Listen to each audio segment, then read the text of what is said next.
Welcome to San Diego Comic-Con at Home 2020. This is imagination and fun for kids the IDW way. Super excited to be here. My name is Sam Maggs. I'm a writer for IDW on titles like Marvel Action, Captain Marvel, and My Little Pony, and Transformers, and a whole bunch of other good stuff. I just love working with the folks at IDW, and I am very fortunate and very lucky to have a whole host of amazing IDW talent here with me today to talk all about how they make their great art and they write their great stuff for the comics that you love. So we're going to get right into it today so we don't waste a lot of time. Our first panelist today is Evan Stanley, who you might know from the Sonic the Hedgehog comics. Hi, Evan. Hi, nice to be here. So excited to have you today. And not only are we going to be asking you questions, we have a double excitement today because you're going to be live drawing some Sonic for us. Yeah. Should I start the screen share? Let's do it. Let's make it happen. Okay. Let's see. I am so stoked. Can you see? Yeah, it's working great. Okay. How about I draw some Sonic while we talk? Let's do it. So starting this summer, you're actually taking over both writing and drawing Sonic the Hedgehog with issue 33. Mm-hmm. So I'm really curious, what is it like doing both the writing and drawing as opposed to working with Ian Flynn as writer and you as illustrator? What are some of the differences? Well, let's see. I'd say the main difference is I get to work a lot more with, especially for this first 4 issues, is I'm going to be also drawing it. So I have an opportunity to play around with the visuals a lot more than I usually get to. Cool. And I'm really looking forward to being able to coordinate the script with the way that I'm drawing it for this upcoming arc. Whereas with most stories where the writer and the artist don't really get to communicate that much, it has to be pretty cut and dried unless it's a really special situation that needs that attention. That makes a ton of sense. What in particular are you looking forward to exploring about the characters and the challenges that they're facing in this new run? Let's see. What I like about this one is this is the first time in IDW where we had a couple years to kind of set up the world and set up the huge cast of characters, and now we get some smaller arcs that are kind of more of a breather. We spend more time with the characters in a less tense setting where we really get to see more of just the way they bounce off each other in a natural way when they're not trying to save the world from some horrible catastrophe. So getting to see them in that kind of like that quieter space and character interactions between individuals who usually don't interact a lot, I'm really excited to work on some of that. I really love those quiet moments. That sounds really awesome. Yeah. You've actually been making Sonic comics as a fan for over 15 years, which is amazing. Yeah. What's it like getting to work on something professionally that you were such a big fan of first? Well, let's see. When I first got the offer to work on Sonic back when I was like 18 years old, I got the email, I read it, I actually had to stop halfway through and like run around for 5 minutes because I got too excited. Amazing. and it's like, you know, I've been doing this for a while and that feeling has kind of taken a backseat, but it's still there. Like each time I get a new script, it's like, oh my God, I get to work with these characters and do this scene. This is so cool. That kind of thing. And it really helps me push myself a little bit farther with each project I do. I love that it informs your work. Do you have a favorite Sonic character to draw? To draw, this is boring. I really like just drawing Sonic. But it's great. Silver is probably I flip-flop between Sonic and Silver as my favorites, because Silver has all these cool powers and he gets to fly, and he's one of the characters who has the broadest range of expressions, so I just really get to do a lot with him. But Sonic has the best action scenes, always. And it's a classic, like, you can't argue with that. What has it been like for you creating new characters? Like, you've created villains like Dr. Starline and Mimic to really flourish in this world. Yeah, well, my goal when I'm designing new characters is I get the prompt and it's like, okay, first, what do I need to, like, what does this character need to instantly read for, like, what kind of person they are? That's the first thing. And then next, because I know I'm working in an established franchise that has a lot of history and a lot of characters, I'm thinking, okay, what can I do that is either a twist or a new element that we haven't seen before in a Sonic character? And how can I tie that into pre-existing design standards so that they look like they belong, but they're also fresh? That's my main goal when I'm designing Sonic characters. Cool. That makes a ton of sense. We're actually going to wrap up here with one last question, but I would love to know, you know, for people who have never read the comics before, or maybe who have never gotten into Sonic before, what do you love so much about the characters? Like, why should people pick this up? People should pick up Sonic because it's the kind of franchise where anything can happen. It can be like an intense sci-fi mystery drama for one arc. It can be kind of like a spooky, like Halloween horror thing for the next. And then we could be doing some Indiana Jones nonsense for the next arc. It can go anywhere. And the characters are so flexible and the world has this much range that there's, like, really, no matter what you like, there's a Sonic story that has a little bit of that in it. So that's what I like. I love that so much. Absolutely. What a perfect note to end on. And let's look at what you managed to create. It just blue. Like, give me a second. Oh, I was okay. talking too much. He's blue. Oh. That's on model. I feel like that's iconic. That's perfect. Evan, thank you so much. This was just wonderful. Have a great rest of your day, and thanks for joining us at Comic-Con at Home. Thank you very much. All right, we're just going to keep the train moving. We have so much great IDW talent here with us today. And next up, we have James Kochalka. Hi, James. Hi. Thank you for being here. Oh, it's awesome. Awesome to be here. Well, I got to tell you, I think the Johnny Boo series is awesome. And I got to know, where did the idea for that come from? And what's it all about for our viewers?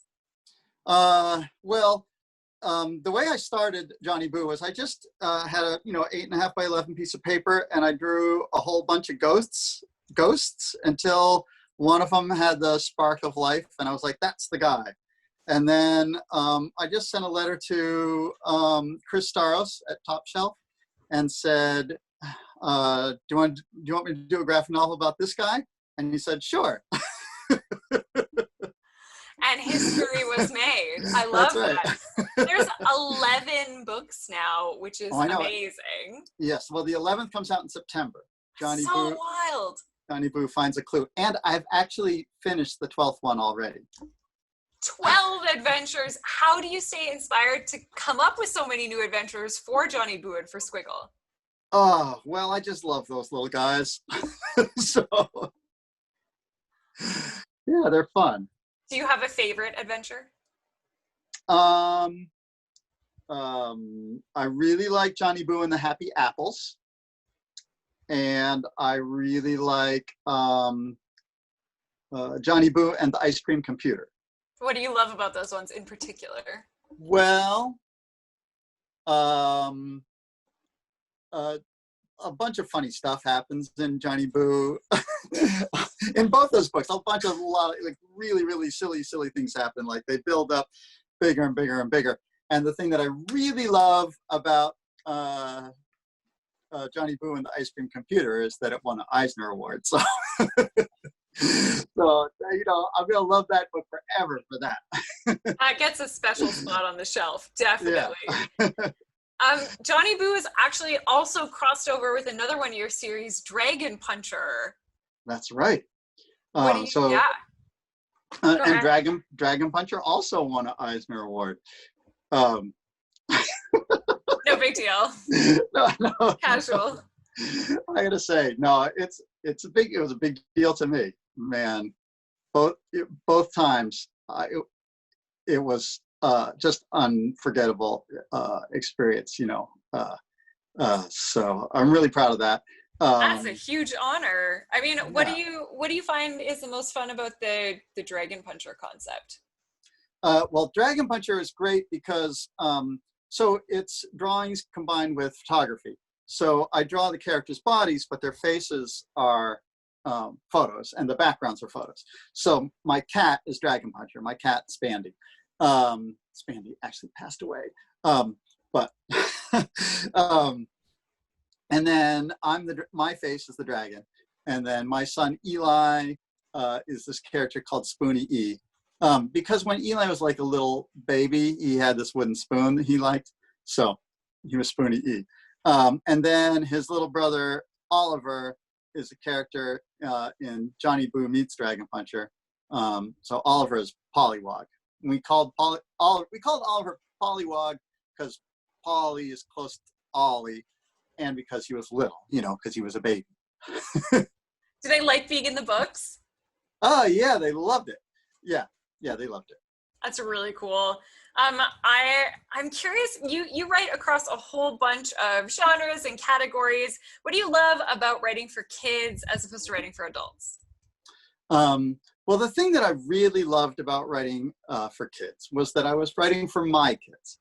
So I wrote them as stories to read to my kids. So like when it was in its rough draft form, like I would draw a chapter in rough draft form, and then I'd read it to them that night as a bedtime story, and then the next day rough out the next chapter, and then maybe make some changes to the first chapter. Like if they didn't laugh for a couple of pages, well then I got to go back and make sure like the laughs are going all the way through.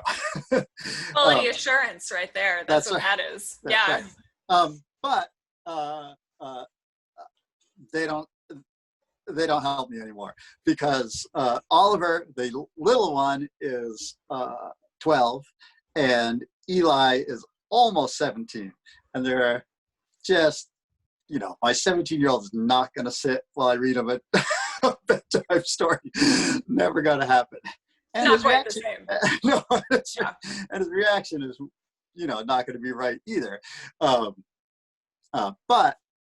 I got enough practice doing it when they were little that I know how to do it now. Yeah, totally. The Johnny Boo book that's coming out in September, can you talk a little bit about that adventure? So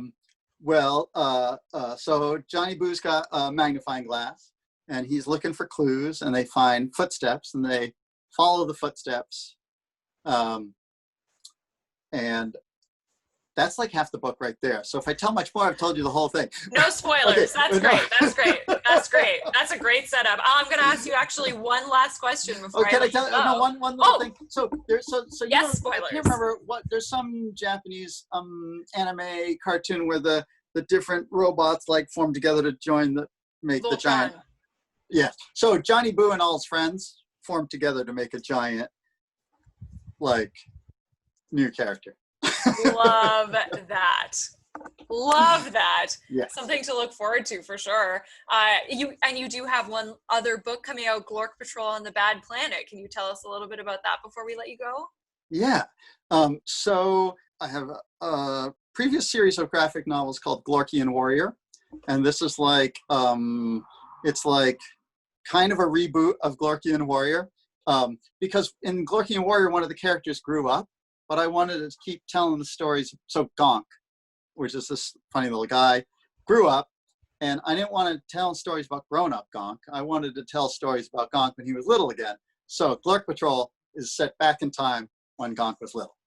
A prequel. I like it. Yeah, it's not exactly a prequel. It's like somewhere in between the other stories. Cool. Yeah. Expanding the canon. Let's say it like that. Yeah. It's just, I don't know, just more awesome, good stuff. All you make is awesome, good stuff, James. Thank you so much for joining us today. Thank you. Are we all done? We're all done. We'll see you around, James. See you on the shelf. Love Comic-Con. Thanks for letting me be a part of it. Anytime. All right. Bye-bye. Bye. And we're moving on to our next amazing guest. It's Nonstop Action. Here at IDW, we have Kim Dwinell. Kim, hi. How are you? I'm good. Thanks so much for being here. And darling little headset there. It's just adorable.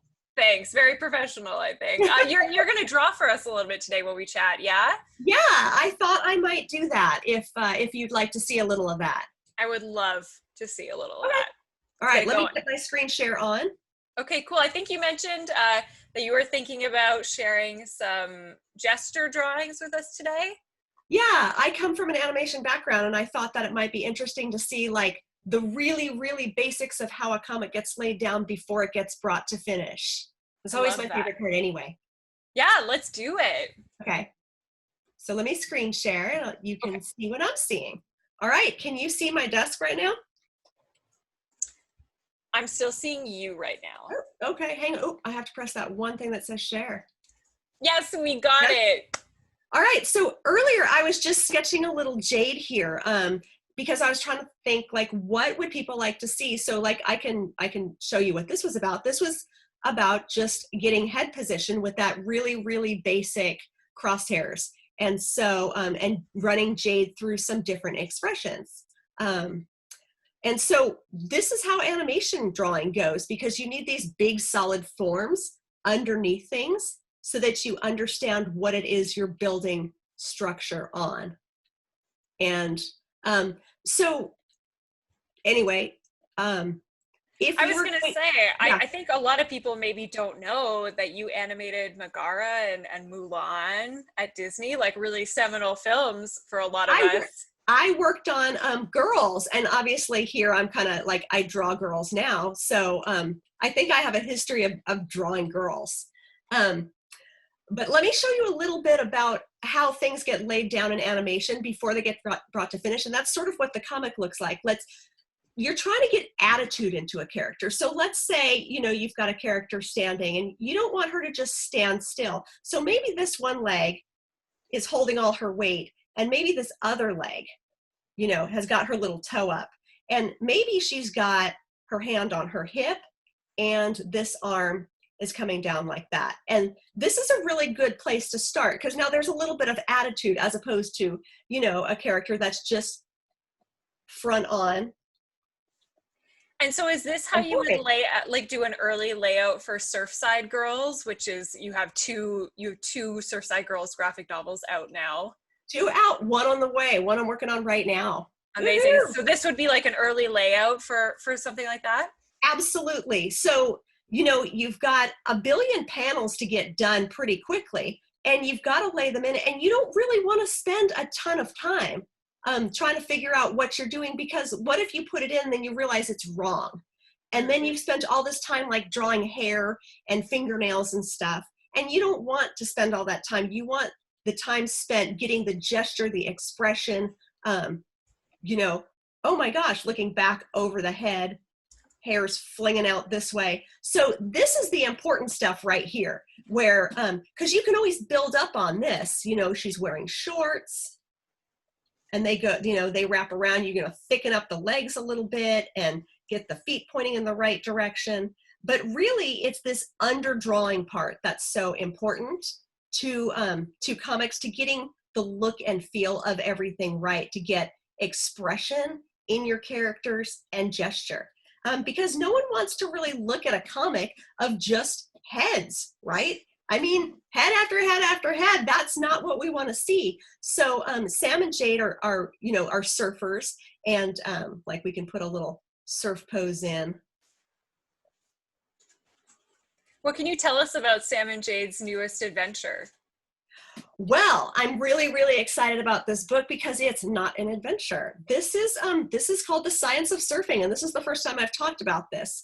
The Science of Surfing is a Surfside Girls Guide to the Ocean. So it's got biology and like how physics of waves and moons and tides and being an environmentalist and taking care of your ocean and otters and dolphins. I don't know, all the kind of stuff that I just love. I love that, because the second Surfside Girls book that just recently came out is very like mystery / romance / ghost story. You really like to play with genre, which I think is very cool. Well, you know, I grew up watching this show called The Ghost and Mrs. Muir, and it was this super romantic thing about this ghost that lived in this old house. on the cliff of the ocean and fell in love with the woman who moved into it. And I just thought like that was the coolest thing. And so, yeah, I do love that genre thing. This new book, it's not a mystery, and that book 4 will be a mystery. So, but at this point, this is just kind of, well, if you wouldn't mind, I've got to read this quote. Can I read you a quote? You can do whatever you want. Okay, the quote is this: in the end, we will conserve only what we love, we will love only what we understand, and we understand only what we are taught. And I thought, like, for so many things going on right now, that's just so true, right?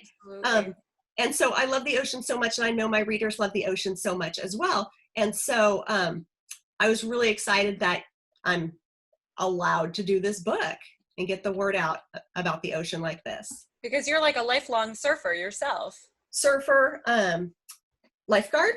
Yeah, I'm in the ocean all the time, actually. Let's see, I need more space here. I do really feel like Southern California is almost like a third character next to Sam and Jade in the Surfside Girls book. Like 100%. Yeah, I really try. I'm going to do some more here. I really try to get that sense of place that we have here in Southern California, because it's such a well, let me back up. I'm a military brat. My dad was stationed all over the world, and we had a home here when I was younger, and we always came back to California. We always rotated back through. So I always got the sense that like, this is this golden magical place, and we'd be living in Japan and we'd be living in Florida, but I couldn't wait to get back to the Golden State because there's something super magical and special about it. And that has kind of stuck with me through these books, making sure that I make the ocean a character as much as I make my characters a character. So that's sort of where that love comes from, is the fact that I moved around so much. And, this is home. This is an amazing place, Southern California, for a variety of reasons, but beauty is one of them, and the ocean. I gotta agree. And I love your message of conservation and preservation and taking care of the things that are important to all of us. And Kim, it has been such a delight having you here today and having you share these drawings of Sam and Jade with us. Thank you so much. Hey, no problem. It was great talking to you. Thanks for having me on. We'll see you later. All right, take care. Bye. Bye. All right, let's not waste any time. Let's get right into our next talented IDW creator. Please help me welcome Adam Tierney. Hi, Adam. Hey, how's it going? It's going so well. How about you? Good. Still kind of learning the ropes about the teleconferencing, but it's going okay. Well, your background is very fresh, so yes. You're already doing great. Now, you wrote a book called Afraid of Everything that outlines all of the different phobias. So I wanted to start by asking you, do you potentially ever get glossophobia, which is fear of speaking, or scopophobia, which is fear of being watched? I definitely had a lot of fear of public speaking when I was younger, but then we had to kind of do some things in college, like, radio plays and performance and stuff that sort of beat it out of me. But yeah, as a kid, I was terrified by that. Yeah, big mood. Can you tell us a little bit, besides, it's about fears, tell the viewers just a little bit about Afraid of Everything, what it's all about, and what gave you the idea for this book? Yeah, totally. So Afraid of Everything is a short horror story collection for kids, and it's written by me, and it's illustrated by an amazing, creepy, cartoony artist named Matthew Cousin. And basically, we wanted to do the kind of book that I grew up on in the 80s. So stuff that was, legitimately very freaky and kind of unsettling in a way that I don't see as often nowadays. So, I grew up on stuff like Scary Stories to Tell in the Dark and R.L. Stine and Shel Silverstein and stuff like that. So we wanted to do something like that that's really creepy.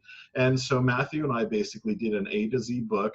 It's got 26 stories that are each based on a phobia. And the cool thing is that every story is one page. So basically, no matter where you flip it to in the book, it's always one picture by Matthew, one story by me that can be read in a few minutes. And we really wanted something that would be really creepy and dark and for kids that like horror nowadays would be right up their alley. I was a big Christopher Pike fan. That was my 80s, 90s horror. So I I feel you. I feel where you're coming from. I have to ask you, what is yuccophobia, and is that a real thing? So the actual thing, one of the toughest things in the production is phobias are based off the Greek alphabet, and the Greek alphabet does not have all 26 letters. So we had to fudge it on a few of them, and yuccophobia is one of those. Okay. And what is it in the book? In the book, I think it's just gross, like fear of gross stuff. Again, we're aiming at young kids, so we wanted to, pick themes that would really appeal to them. What's your biggest personal phobia represented in the book?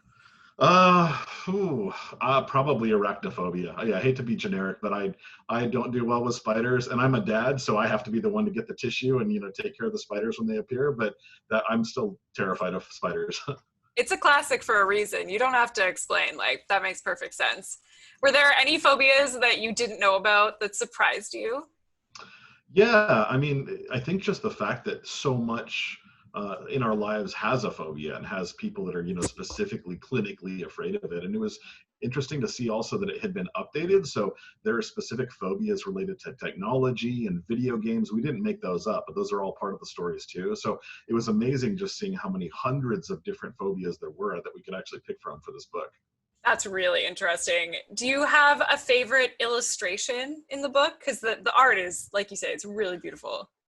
I think necrophobia, fear of death, is one of Matthew's best illustrations. What I really loved about his art style and why I wanted to work with him is it's this perfect blend of like cartoony, but then really creepy and kind of genuinely scary. And I think that one, which is a little boy with kind of death, standing beside him, that was one of the best ones in the book. I love that. Do you think there are some fears that kids reading this book would really enjoy learning about the most? Like, are there a couple that stand out to you? We tried to make it so it's like a good mix of things that kids would get into, especially, preteens. So there are some that are very funny, like a girl that turns into a frog. There are some that are very weird, like a girl that just, her body freezes and she kind of becomes something else. So we really wanted to run the gamut and have some that are creepy, some that are, playing upon kind of the mystery of it, and then some that are funny, and just everything in between. So really wanted to get a nice cross section of all different kinds of stuff that kids would be into. I love that there's something for everybody in that case. Hopefully, yeah. You mentioned that all the stories are one page, which is cool, but I'm curious to know that if you could expand on any of the stories in the book and make it more than one page, which one would it be and what would you add to it? So it was funny because when I was writing the book, it only took me about 20 minutes to write each story, but it took me hours to squish them down to being one page. So that was actually the hardest part of production. I think one of the stories that people really like and maybe could go a little deeper is the one that's Fear of Heaven. It's a really weird story about a kid who may or may not be in heaven, and he's dealing with these creatures, and he's, he can make everything appear that he always, dreamed about. So I think that's always a favorite of whoever reads the book. I think that one could probably have a deeper pass if we ever got the opportunity. I love that. As a writer myself who tends to err on the side of lengthiness as opposed to brevity, I feel like I relate to that difficulty very well. Yeah. I'm too verbose. I'm wondering what you've talked about, wanting to make horror for kids edgier and kind of like more like that horror from the 80s. Just curious about what that means to you exactly. Like, what do you want to see more of in kids? Yeah, so when my son was around like 6 or 7 when I started working on the book, and he loved horror stuff, but I noticed that when we go to the bookstore, there wasn't really any horror stuff that seemed as creepy or messed up as when I was a kid. It was mostly just Halloween stories and very kind of, cheerful stuff. And I thought, I don't know why that is. Like, why can't you do that? So that's why I put the book together. I really wanted to do something where it's age appropriate. So you can give this to pretty much any age kid that could read it. There's no gore, there's no sex, there's no cussing, there's none of that stuff. But aside from that, it has stuff that's legitimately scary and kids that are actually in peril. So that's what we wanted to do. We wanted to, with this book, retain all the actual like horror elements you would get in any good horror story, but then write it in a way that would be very kid appropriate. I love that. How did you find inspiration for all of these different individual short stories? So we kind of just went through the alphabet. There's a couple of websites where you can see all the different horror, phobias. But then the other thing is we originally did the initial version as a Kickstarter. That's how the project started.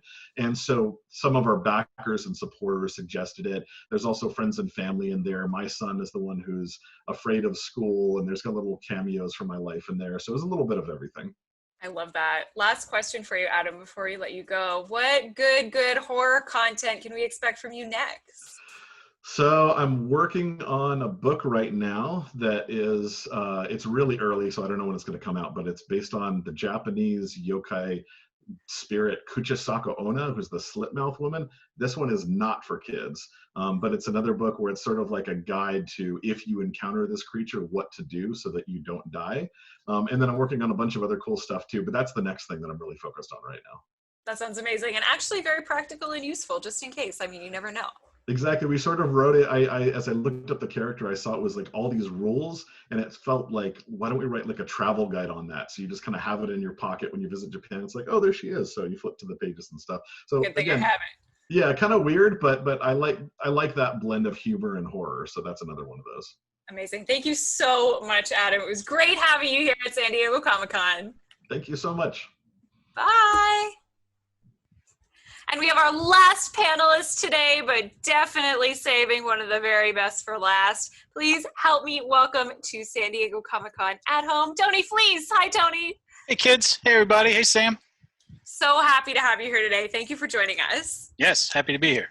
So, Tony, you're a very prolific artist with IDW. You've worked on My Little Pony. You've worked on Star Wars Adventures. But I think you're probably most known for working on MLP. I got to know what the most fun thing is about drawing My Little Pony. I don't know. I like the thing that I tend to have the best time with is putting the ponies in like action situations, which happens a lot in the show. But it just seems so,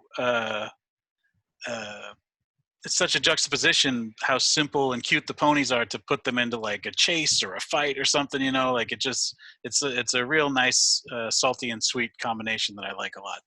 Such a good way to describe it. Has there been a particular story that you love drawing most, and what made it such a blast to illustrate? Well, in that vein, we just finished, it hasn't even come out yet.